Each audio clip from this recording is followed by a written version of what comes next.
Michel Onfray, bonsoir. Bonsoir. Merci d'être avec nous, philosophe, bien sûr. On est évidemment au cœur de cette actualité, cette grande colère des paysans, cet sentiment d'abandon qu'ils nous disent, ces mots qui sortent. On a l'impression que personne ne les a écoutés depuis des années. Comment est-ce que vous vivez cette crise des agriculteurs? D'abord, moi, je suis fils d'ouvrier agricole. Ouvrier agricole, c'est-à-dire mon père n'était pas propriétaire. Il possédait juste sa force de travail. Et je connais le travail. Je sais ce que ça signifie, je sais ce que ça veut dire être au quotidien dans la campagne, avoir des animaux, c'est-à-dire travailler tout le temps, en permanence. Et puis avoir un maître, un patron, c'est la nature, qui décide du jour au lendemain que vous allez être ruiné parce que la grêle, par exemple, va supprimer des cultures, etc., etc. Une espèce de grande précarité et un assistanat de la paysannerie, une partie du moins. Il y a des grands céréaliers qui, eux, n'ont pas de problème d'argent. Tous ces gens qui s'arrangent bien de l'Europe et des chèques qu'on leur donne, puisque finalement les chèques sont donnés en fonction de ce que vous possédez, que ce soit la tête de bétail ou l'hectare. Et puis de l'autre côté, des gens qui parlent de dignité. Et moi, je suis très touché par les gens qui parlent de dignité. C'est des choses qu'on m'a raconté, qu'on m'enseignait quand j'étais enfant. La dignité, l'honneur, le sens de l'honneur, le sens du travail. Travailler et vivre de son travail. C'est-à-dire ces gens, ils ne demandent que ça. Ils ne demandent pas à travailler moins, ils ne demandent pas à prendre des vacances, ils ne demandent pas à être payés plus, ils demandent juste à pouvoir travailler et vivre de leur travail. Moi, j'ai beaucoup d'émotions. À chaque fois que je les entends et que je les vois, j'ai beaucoup d'émotions. Ils ont tout mon soutien. Et ce sentiment de mépris aussi qu'ils expriment, le fait... Oui. Voilà, on a des élites parisiennes, des bobos qui disent le droit à la paresse. Mais c'est un gag pour eux, le droit à la paresse. Bien sûr. Vous savez, le logiciel de gauche de ces gens-là, c'est un logiciel marxiste qui suppose qu'il y a l'avant-garde éclairée du prolétariat, c'est-à-dire les ouvriers politisés, syndicalisés, et que ce sont eux qui sont le fer de lance de la révolution. Et puis après, vous avez les paysans. Il y a une haine des paysans chez Marx. Il y a une détestation des paysans parce que ce sont des petits bourgeois attachés à leurs terres, à leurs propriétés. Ce sont des propriétaires terriens. Il y a un vrai mépris pour le marxisme.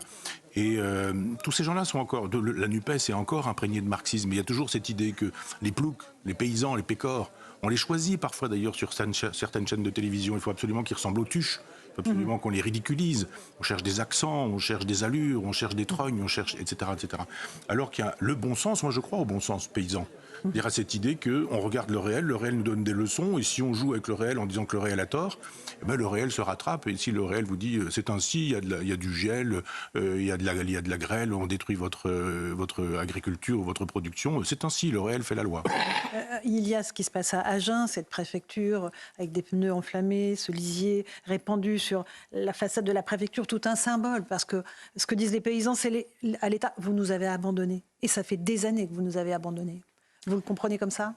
Oui, il y a ça, mais il y a aussi, il manque un peu de... Enfin, si vous permettez, une lecture philosophique un peu de l'ensemble. C'est-à-dire de se dire, mais qu'est-ce qui se passe dans cette aventure? On peut évidemment dire on est pour, on est contre, etc., etc.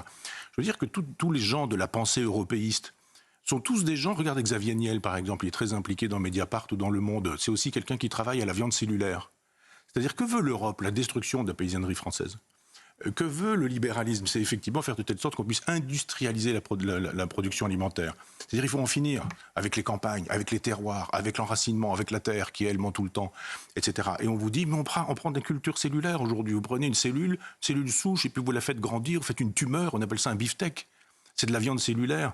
Et vous avez toute l'idéologie des écologistes qui nous disent « mais vous êtes contre la souffrance animale, bien sûr ». Ben évidemment, on est contre la souffrance animale. Eh bien, on a la possibilité de vous faire des beefsteaks sans faire souffrir des animaux. Donnez ça à l'industrie. L'industrie sait faire. Et on n'a pas besoin de paysans. On n'a pas besoin de ploucs, on n'a pas besoin de ces terriens qui sont des demeurés, qui sont des ruraux. Laissez faire l'industrie. Et quand on aura l'industrie, ce sera formidable. On pourra produire, alors avec du matériel qui coûte très cher et qui en plus pollue considérablement, les ordinateurs, les centrifugeuses, les frigidaires, les congélations, etc. Alors là, il n'y a pas de problème. Ça ne dégage pas de pollution, ce genre de choses. Et on nous dit, mais c'est ça l'avenir. Donc l'avenir, c'est l'éradication de cette paysannerie. La meilleure façon d'éradiquer cette paysannerie, c'est de dire priorité internationale. Priorité internationale. Aller chercher la viande dans l'Amérique du Sud, c'est beaucoup mieux que de sauver des agriculteurs. Ils se pendent, oh là là, c'est formidable, le courage de ces gens-là, etc. Il y a une espèce de fausse compassion, une fausse empathie. Tous les gens qui ont défendu Maastricht et la politique qui est derrière ça défendent les pendaisons des paysans qui, eux, sont ruinés par cette idéologie-là. Industrialiser l'alimentation, garder cette espèce de truc débile des véganes ou des végétariens qui vous expliquent qu'il y a du steak vegan ou qu'il y a du lait de soja. Mais non, si on n'aime pas la viande, il n'y a pas de steak de soja, il n'y a pas de lait de soja non plus. Arrêtez de parler de fromage vegan ou arrêtez de parler de foie, de faux gras, pour ne pas parler du foie gras, etc., etc. C'est-à-dire qu'on utilise les gens avec l'empathie, en leur disant vous ne voulez pas de la souffrance animale, mais vous avez quand même envie de manger une entrecôte. Laissez faire l'industrie qui, à partir de cellules qui vont proliférer, ça s'appelle des tumeurs. Hein. On vous demande de manger du cancer quand on vous fabrique de la viande cellulaire. Et c'est ça qu'il y a derrière le projet. Le projet, c'est ça. Donc, laissez-les, ils vont mourir les uns après les autres. Et puis, on va les subventionner, ils se tairont. Et puis, un jour, on pourra manger du steak vegan et ce sera formidable. Le coup de gueule de Michel Onfray. Une question de Geoffroy Lejeune, du JDD. Bonsoir Michel Onfray. On assiste peut-être en direct à la naissance d'un mouvement social qui est aussi très politique, un peu comme celui des Gilets jaunes il y a quelques années. Et on se souvient que les Gilets jaunes, il avait été dans un premier temps caricaturé, après détourné, puis finalement éteint. Pas la colère, hein, mais le mouvement. Comment vous voyez la suite pour ce qui se passe aujourd'hui avec les agriculteurs ? La grande erreur des Gilets jaunes, c'est d'avoir entendu les sirènes jacobines. C'est-à-dire que quand ils occupaient des ronds-points, ils étaient imprenables. Ouais. Ils étaient imprenables d'un point de vue de la stratégie, de la tactique militaire. Le jour où ils ont obéi aux sirènes, qui étaient d'ailleurs les sirènes de la NUPES, c'est-à-dire tout au départ, c'était des ploucs, des paysans, Coquerel avait été extrêmement méprisant. On n'a plus jamais retrouvé ces images. Hein. Quelques semaines plus tard, ils ont récupéré le mouvement en disant c'est formidable, s'il y a une contestation, on est derrière. Et là, ils ont dit on va vous prêter des mégaphones, la structure, etc. Venez à Paris, montez à Paris. Les Champs-Élysées, vous allez voir, c'est formidable. Il faut prendre l'Élysée comme si c'était Versailles, etc. Et ils se sont laissés avoir, avec quelques-uns qui ont été politisés, des grandes gueules qu'on a installées sur les plateaux de télévision. Et d'un seul coup, les Gilets jaunes ont perdu leur substance, avec quelques-uns qui finalement étaient devenus détestables, récupérés par cette gauche-là. Et ça a été facile après d'envoyer la troupe. C'est facile, hein, d'ailleurs, vous avez vu, la police, l'armée, qui font leur travail, et qui font très bien leur travail. Si on leur dit qu'il faut y aller, ils y vont. Si on leur dit qu'il ne faut plus y aller, ils n'y vont plus. S'il faut taper, ils tapent. Si on leur dit qu'il faut taper fort, ils tapent fort. Et il y a eu des mains arrachées, des gens énucléés, et on a réglé le problème des Gilets jaunes de cette manière-là. On les a criminalisés. Je me rappelle quand même que quand il y avait tous les tags sur l'Arc de Triomphe, il y a eu des photos qui ont été montrées où on avait effacé les tags, sauf Gilets jaunes vaincront, pour montrer que finalement les Gilets jaunes c'était des délinquants, pendant qu'on entendait bien que ceux qui grimpaient dans l'Arc de Triomphe à ce moment-là, ils n'avaient pas vraiment l'accent du Cantal ou de la Normandie. Et donc on les a criminalisés, et c'est ce qui risque d'arriver. S'ils pensent qu'en allant à Paris, s'ils pensent qu'en centralisant ce qui est décentralisé, le Girondin que je suis trouve formidable tout ce qu'ils font. Je dis simplement, si vous venez à Paris, alors là, ils vous attendent. Et ça va être la fin. Plus des gens qui vont être achetés personnellement, qui on va dire on a été reçus par le ministre, on a des promesses, ça va être formidable. Et puis c'est comme ça qu'on détruit les mouvements. Mais il peut y avoir aussi quelques radicaux, parce que quelques-uns sont en train de déborder les syndicats. C'est une chose qui peut inquiéter le pouvoir. Louis Dragnel, une question à Michel Onfray. En fait, il y a 30 ans, Michel Onfray, c'était l'industrie, 40 ans même, c'est l'industrie qui a été abandonnée par la France et par l'Europe. Aujourd'hui, on voit les agriculteurs qui crient leur désespoir, leur envie surtout de survivre et de ne pas mourir. C'est quoi la prochaine étape après les agriculteurs ? Ça fonctionne ensemble, c'est-à-dire il faut détruire le peuple français, il faut détruire l'identité française, il faut détruire la culture française, il faut détruire la paysannerie française. On a détruit l'industrie française, enfin voilà, il faut tout détricoter. On a un chef de l'État qui ne sert qu'à ça, c'est-à-dire ne pas défendre ses paysans, ne pas défendre ses ouvriers, ne pas défendre ses pêcheurs. C'est des pêcheurs à qui on demande aujourd'hui de rester à quai. Un mois. Vous vous rendez compte ? Et ces gens qui ont une dignité du travail, qui vont travailler dans des conditions pas possibles, c'est incroyable d'être marin-pêcheur. Qui mettent leur vie en danger à chaque fois, qui mettent leur vie en danger. Voilà, et puis vous allez récupérer 3 dauphins, c'est terrible. Et en même temps, on préfère sauver des dauphins et tuer des ouvriers. On préfère sauver le pic-prune, par exemple, plutôt que des paysans. C'est pas grave que des paysans se pendent, pourvu qu'on sauve le pic-prune, bestiole qu'il faut absolument préserver, etc. On marche sur la tête. Et les écologistes qui tiennent un double discours sont les gens qui sont justement le fer de lance de cette destruction de la paysannerie. Oui, il faut effectivement moins utiliser les produits chimiques comme mon père a traité dans les champs. Effectivement, c'était en quantité industrielle. Il faut arrêter tout ça. Bien sûr, les insectes ont disparu. Puisque les insectes ont disparu, les fleurs aussi. Puis il n'y a plus de pollinisation, puis il n'y a plus d'abeilles. Donc il n'y a plus non plus la chaîne alimentaire est détruite. Donc vous n'avez plus de gibier. Ce sont du gibier qui sont fabriqués, qu'on balance dans les pieds des chasseurs. Et on dit c'est l'ouverture de la chasse d'aller pouvoir tuer des faisans. Ils n'ont jamais vu la nature telle qu'elle est. C'est ça la destruction. Donc on a commencé en disant à faire du remembrement, puis après il va falloir rentabiliser les productions, puis après on dit mais il y a plein de choses à faire pour que votre blé, les rendements à l'hectare soient supérieurs. Alors évidemment, d'un seul coup, il n'y a plus de coquelicots, il n'y a plus de bleuets, mais il n'y a plus non plus d'insectes, donc il n'y a plus d'oiseaux, il n'y a plus rien de tout ça. Donc évidemment, les paysans savent ça très bien, ils le savent très bien qu'ils ont été les complices de ça. Et mon père, à la fin de son existence, il est mort à 89 ans, il me disait mais on nous a fait faire des choses, on a détruit la nature. Mais c'est quoi ça? C'est la politique américaine de la libération. Quand les Américains sont arrivés le 6 juin 1944, ils ont amené des farmals, le fameux plan Marshall. On appelait les tracteurs, on les appelait des Marshalls. Et c'est plus tard que j'ai compris comme enfant qu'il a fallu détruire la paysannerie à l'ancienne. Et cette paysannerie à l'ancienne, on l'a transformée par de l'industrie et par de la mécanique. C'est-à-dire que mes grands-parents qui étaient maréchaux ferrants, eh bien, eux, ça n'a pas été le cas, mais ils sont devenus mécaniciens agricoles. Et puis ils se sont mis à réparer des tracteurs, et puis voilà. Et puis après, les paysans, ils ont été obligés de s'endetter. Ça coûte cher un tracteur, ça coûte cher une moissonneuse-batteuse, ça coûte cher tout le matériel agricole. Donc ils s'endettent. Les banques disent, mais on vous prête de l'argent, il n'y a aucun problème. Et à un moment donné, ils disent, il va falloir nous payer. Et ils ne peuvent plus. Voilà pourquoi ils se pendent, parce qu'ils sont endettés. C'est-à-dire que la France ne soutient pas la paysannerie. Et la France, les gens qui... Enfin, l'État français, quand il est gouverné par des maastrichtiens, disons-le plutôt comme ça. Et il faut le dire, il faut arrêter de croire ces gens qui nous disent il faut sauver la paysannerie, on vous écoute, on vous rencontre, etc. Non, c'est un projet global de société dans lequel il est question d'exterminer la paysannerie française. Vincent Hervouette, d'Europe 1, une question peut-être pour Michel Onfray. Non, je suis épaté parce que la façon dont vous présentez les choses, c'est vrai, quand on regarde avec un peu de surplomb historique, il y a eu le remembrement. Et puis vous avez raison de dire qu'il n'y a qu'un maître pour un paysan, c'est la nature. Mais il y a aussi des contremaîtres. Il y a par exemple aujourd'hui, on défend non plus le remembrement, mais le contraire, la nécessité de faire pousser des haies pour protéger la biodiversité. Mais faire pousser une haie, il faut répondre à 14, les Échos hier racontaient ça très bien, il y a 14 réglementations différentes à laquelle un agriculteur doit se soumettre avant de toucher à sa haie. Et même pour la couper, c'est entre le 15 mars et le 15 août. Voilà. C'est-à-dire qu'il y a une accumulation. Pour préserver la nidification. C'est ubuesque. C'est-à-dire que c'est un système, c'est une mâchoire absolument infernale d'utopie et en même temps de flicage permanent de toute liberté individuelle, celle du paysan notamment. C'est surtout l'incapacité à entrer dans le cerveau d'un paysan. S'ils disent des choses de bon sens, c'est parce qu'ils savent que la nature leur apprend des choses. Alors là, on dit nidification. Mais évidemment, tout le monde est pour la nidification. Donc on ne va pas toucher aux haies, on ne va pas les couper, on ne va pas les tailler. Mais les paysans savent tous ça. Ils ne vont pas détruire, la plupart du temps, quelques-uns sont chasseurs aussi. Ils savent bien qu'ils ne vont pas détruire le gibier non plus. Alors les écologistes appellent les haies les forêts longitudinales. Donc effectivement, on fait des forêts longitudinales, mais sans savoir comment ça fonctionne. C'est-à-dire les écologistes, qui sont souvent des Parisiens, qui sont souvent des urbains plutôt que des Parisiens, ignorent le propos du rural qui est présenté comme un crétin.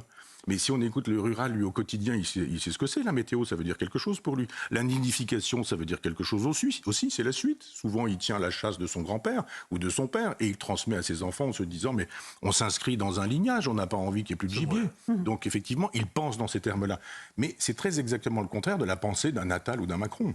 Michel Onfray, au fond, on parle de civilisation, de notre civilisation. C'est ce que vous développez dans votre dernier livre, Patience dans les ruines, aux éditions Bouquin. Vous dites l'urgence est aujourd'hui de défendre ce qui existe, notre civilisation. Elle est remise en cause, elle est en danger, elle est en train de vaciller. Ah oui, bien sûr. Je pense que Saint-Augustin a été à la croisée de deux chemins, la fin d'un monde qui était l'Empire romain et l'avènement d'un nouveau monde, l'Empire chrétien. Il ne savait pas qu'il serait d'ailleurs le penseur de l'Empire chrétien. Et donc les basculements de civilisation se font comme ça. Nous sommes dans une période, je dirais, contemporaine intellectuellement de Saint-Augustin. On voit bien le monde qui s'en va. Ce monde-là, qui est là, nous montre ce qu'était le monde ancien. Et encore, la paysannerie, la ruralité avant la guerre, elle était majoritaire. Maintenant, elle est minoritaire. Et on voudrait que cette minorité disparaisse. Et je crois que le monde qui advient, je vais raconter ça dans le fétiche et la marchandise, mais c'est un monde, effectivement, dans lequel il y aura une forte puissance donnée à la mécanique, à l'industrie, à la chimie, à tout ce qui est aujourd'hui informatique. Tout ça va fonctionner de cette manière-là. Il s'agit, Elon Musk nous l'a dit, de quitter cette terre qui va devenir inhabitable. Et il est sérieux quand il le dit, parce que de fait, ça va avoir lieu, le réchauffement. Pour aller sur Mars, sur la Lune, soit dans des vaisseaux spatiaux qui permettront de fonctionner de manière autonome. Et là, vous faites comment si vous voulez du lait ou de la viande dans un vaisseau spatial? Eh bien, on vous dit, il n'y a pas de problème, vous emmenez une espèce de banque de cellules, et puis vous allez faire proliférer ces cellules, et puis apprenez ces choses-là. Je suis venu en train tout à l'heure, il y avait une petite fille, à l'âge de ma petite fille, à peu près 3-4 ans, enfin ma petite fille a 4-5 ans, mais elle était déjà en train de jouer avec le téléphone portable de sa mère, et je voyais la dextérité, je me disais, le cerveau qui est en train de se fabriquer est un cerveau numérique.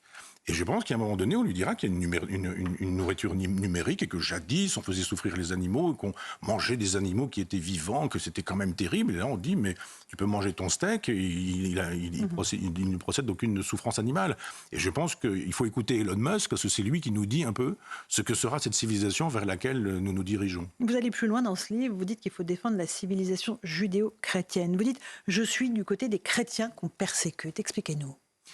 Oui, parce que les civilisations sont vivantes, c'est-à-dire que, enfin, tout le monde le sait, mais personne ne veut en convenir. Tout le monde connaît les pyramides en Égypte, tout le monde connaît les alignements de Karnak, tout le monde connaît l'acropole à Athènes ou le forum à Rome et les cathédrales de l'Europe. Donc on sait très bien les cathédrales sont toujours dans une civilisation vivante, je dirais, mais toutes ces civilisations précédentes, elles sont mortes. On ne vit plus comme à l'époque de Kosker ou de Lascaux. Tout le monde convient que ces civilisations ont disparu. Donc ça, c'est une grande leçon de Hegel. Aucune civilisation ne dure éternellement. Il y a eu les Grecs, puis il y a eu les Gréco-Romains qui ont fabriqué une civilisation gréco-romaine. Il y a eu les Juifs, puis les chrétiens qui ont fabriqué une civilisation judéo-chrétienne. Puis il y a eu les Gréco-Romains et les judéo-chrétiens qui ont fait ce que nous sommes. C'est-à-dire ce qu'on mange, ce qu'on boit, enfin, ce qu'on pense, la façon qu'on a d'aimer telle musique ou de regarder telle peinture ou d'apprécier plutôt Proust ou Maupassant. Je relis actuellement tout Maupassant, c'est génial. J'avais lu ça quand j'avais 20 ans et je reprends tout de suite. Et ça fabrique une civilisation. Le statut des femmes, la possibilité de se maquiller, de porter des jupes, d'être... Alors, je ne suis pas pour la civilisation des terrasses en imaginant que quand je bois une bière, je résiste à l'islamisme, ce genre de choses. Ça m'a paru un peu court à une époque. Mais c'est toute une civilisation qui est en train de disparaître. Il y avait jadis le respect, le dialogue, l'échange. Je me rappelle, moi, jeune homme, d'avoir vu Bernard-Henri Lévy, par exemple, dans l'émission de Bernard Pivot avec Maurice Bardèche, grand collaborateur, enfin collaborateur notoire. C'était possible à l'époque que BHL et Bardèche se parlent, s'écoutent, s'entendent. C'est plus possible aujourd'hui. Il n'y a plus de dialogue possible. Pourquoi ? C'est fini. Ben, vous savez bien, vous qui faites à CNews des dialogues, qui rendaient possible des dialogues, vous voyez les problèmes de gens qui vous disent qu'au nom de la tolérance et de la liberté d'expression, ils ne veulent pas de ces dialogues. On n'invite pas Sylvain Tesson, par exemple, parce qu'il est réactionnaire. Il aurait préfacé un livre qu'il n'a pas préfacé. C'est pas du moins celui-ci qu'il a préfacé. Mais dialoguons avec lui. Et expliquons-nous, pensons, réfléchissons ensemble. Ça ne se fait plus. Ça aussi, c'était une civilisation. La disputatio dans la scolastique de notre époque, c'est-à-dire les philosophes de l'époque scolastique et médiévale, on discutait. On avait un propos, on prenait le propos inverse, on commentait le propos, on commentait le commentaire du propos. C'est comme ça que l'intelligence se fabriquait. Aujourd'hui, on est dans l'insulte, on est dans le mépris, je like ou je nique, et puis l'affaire est réglée. Mais alors, qu'est-ce qui a changé tant en 20 ans pour que nous n'arrivions plus à dialoguer, même si on le fait sur CNews et Europe 1 tous les soirs ? Michel Onfray. Il y a cette idée que le libéralisme fait la loi, et le libéralisme, c'est le marché qui fait la loi. Et si le marché fait la loi, c'est plus l'intelligence. C'est-à-dire, si le marché fait la loi à l'école, c'est plus l'instruction qui fait la loi. Si le marché fait la loi à l'hôpital, c'est pas la santé publique qui fait la loi. Si le marché fait la loi dans les services secrets, c'est plus l'intérêt national qui fait la loi. Et en matière de culture, c'est ça aussi. C'est-à-dire, on voit aujourd'hui que c'est pas l'intelligence qui fait la loi, c'est l'idéologie. Et donc, alors ça, c'est un peu long. Il faudrait reprendre pourquoi... Quand De Gaulle reprend le pouvoir en 1946, arrive au pouvoir à nouveau, il faut recycler tout le monde, sauf les collaborateurs. Il recycle y compris des gens qui ont été vichistes et pétinistes. Bien comprendre que Vichy et Pétain, c'est pas forcément complètement de la collaboration.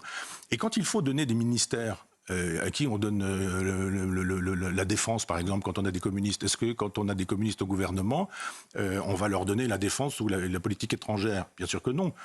Qu'est-ce qu'on leur laisse ? La culture, l'intelligence, l'école, l'instruction, etc., etc.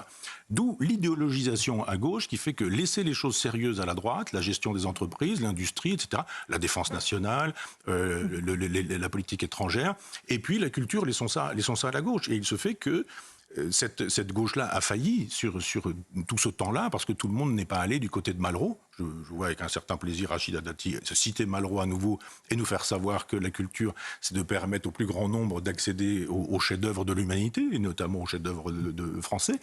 Et je me dis, ça, c'est quand même quelque chose qui a été perdu, parce que communisme, trotskisme, maoïsme, le structuralisme dans les années post-68, et on a tout ça, faites le total de tout ça, et vous avez effectivement une espèce d'effondrement de l'intelligence qui est redoutable. Une dernière question rapide de Geoffroy Lejeune. On ne vous sera pas forcément très confiant sur la survie de notre civilisation, moi j'ai 2 questions. Est-ce que vous pensez qu'elle peut encore se sauver? Et surtout, est-ce que vous pensez qu'elle le veut? Je pense qu'elle ne le peut plus et qu'elle ne le veut pas, et que peut-être parce qu'elle ne le veut pas, elle ne le pourra pas, qu'elle ne pourra pas, elle ne le voudra pas non plus. Ça peut aussi fonctionner comme ça. C'est-à-dire, c'est des discussions que j'ai pu avoir avec Éric Zemmour, qui pensait que son élection aurait pu suffire, avec un grand homme, à inverser le cours de l'histoire. Et il me disait, mais c'est la dernière fois qu'on peut sauver la civilisation. Mais je dis, mais comment peux-tu imaginer qu'un homme seul peut sauver la civilisation? C'est comme quelqu'un qui vous dirait, voilà, quelqu'un qui a 98 ans et un médecin qui vous dit, moi j'ai quelques bonnes médications qui permettront à ce monsieur de courir le marathon dans 6 mois. Vous ne le croiriez pas.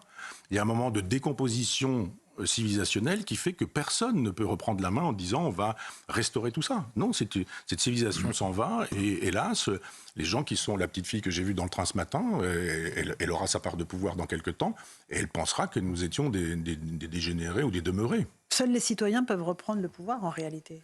Moi, je suis girondin, c'est-à-dire que je pense effectivement qu'on doit pouvoir, là où on est, fabriquer des micro-résistances. Reprendre éventuellement les propos des Foucault et des Deleuze qui nous parlaient de micro-fascisme et de micro-résistance. Je vais créer une université populaire dans mon village natal en disant qu'on peut, là où on est, fabriquer des choses nouvelles, c'est-à-dire un restaurant, et puis travailler avec les paysans, leur permettre d'écouler leurs produits, des bons produits, des bonnes nourritures, etc.